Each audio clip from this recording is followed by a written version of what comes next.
Ryland Headley, you've been found guilty by the jury of the murder of Louisa Dunn and of her rape, offences committed on the same occasion as long ago as 1967. I want to say something at the outset about the woman you killed. At the time of her death, on the 27th or 28th of June of 1967, Mrs. Dunn was a 74-year-old widow living in her own home at 58 Britannia Road, Easton, Bristol. She'd lived in this house for many years. She was born in 1892. As a young woman, she was involved in the birth of the labour movement and its mission to improve the lives of ordinary working people.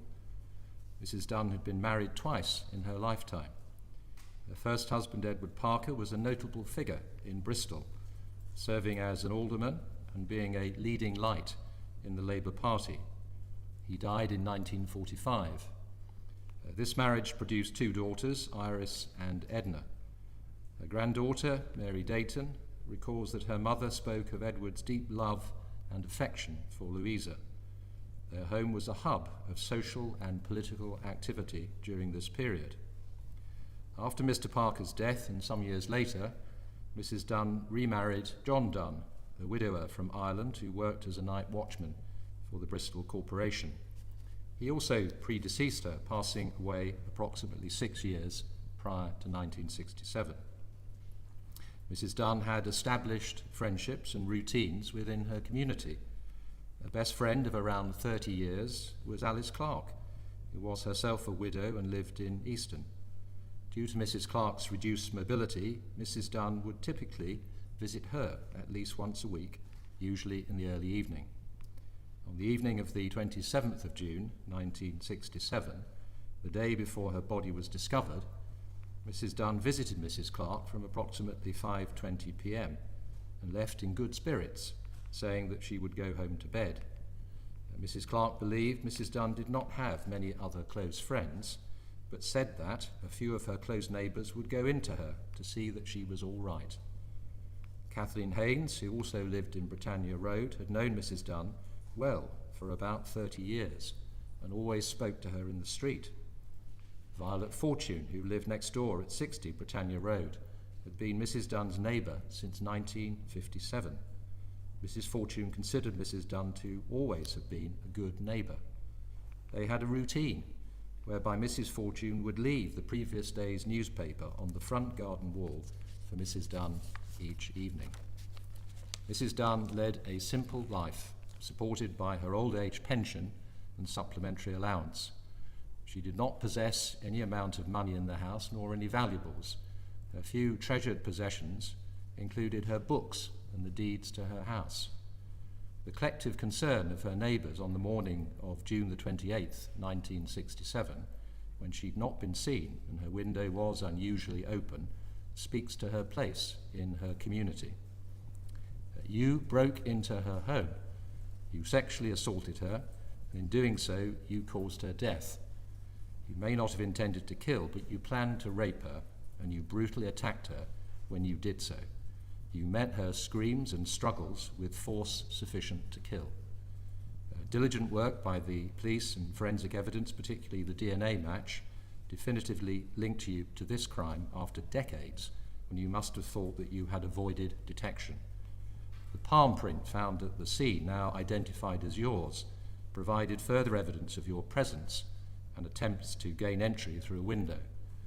I commend the Crown Prosecution Service, the police and the forensic scientists for their hard work and professionalism in investigating and bringing this case to trial. The nature of these offences demonstrates a complete disregard for human life and dignity. Mrs. Dunn was vulnerable. She was a small, elderly woman living alone. You exploited that vulnerability. You treated her as a means to an end. The violation of her home, her body, and ultimately her life was a pitiless and cruel act by a depraved man. The rape of Mrs. Dunn before her murder places the offending in the most serious category. You violated the sanctity and safety of Mrs. Dunn's own home, where she had every right to feel secure. The method of killing by strangulation and pressure to the mouth causing injuries to her face, eyes and neck indicates a high degree of violence and cruelty.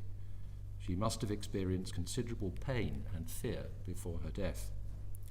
In the course of the trial, the court has heard evidence about your subsequent criminal conduct, specifically the rapes and burglaries committed in 1977 and between 1973 and 1978.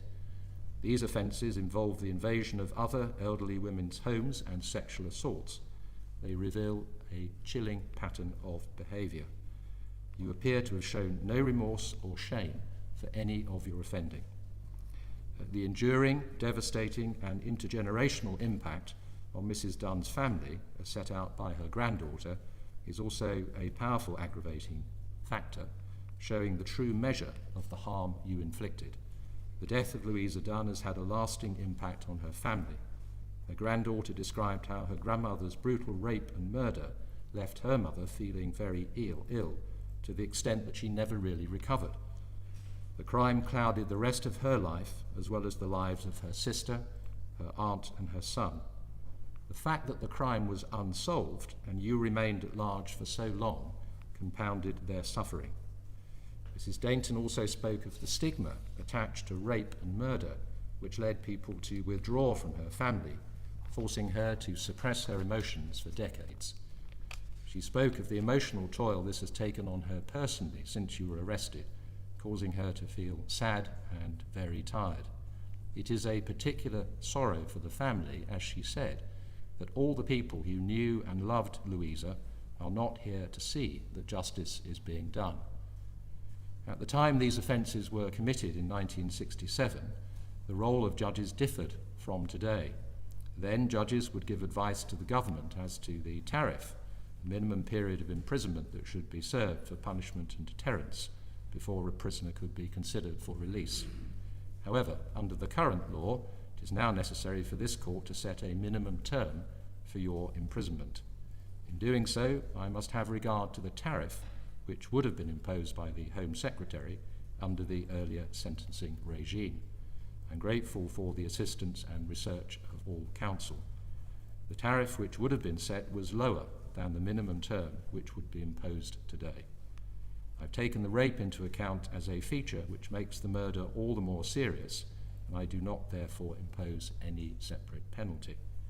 For the murder of Louisa Jane Dunn, the sentence must be one of life imprisonment. Having considered all the aggravating features of this case, including the impact on Louisa Dunn's family, who have waited decades for justice, the minimum term I impose is 20 years. You will be entitled to credit for the time spent on remand, which can be calculated separately. It is normally necessary to explain the effect of such a minimum term in detail, but given your age, and for all practical purposes, I can do so in very short terms. You will never be released. You will die in prison. You can go down.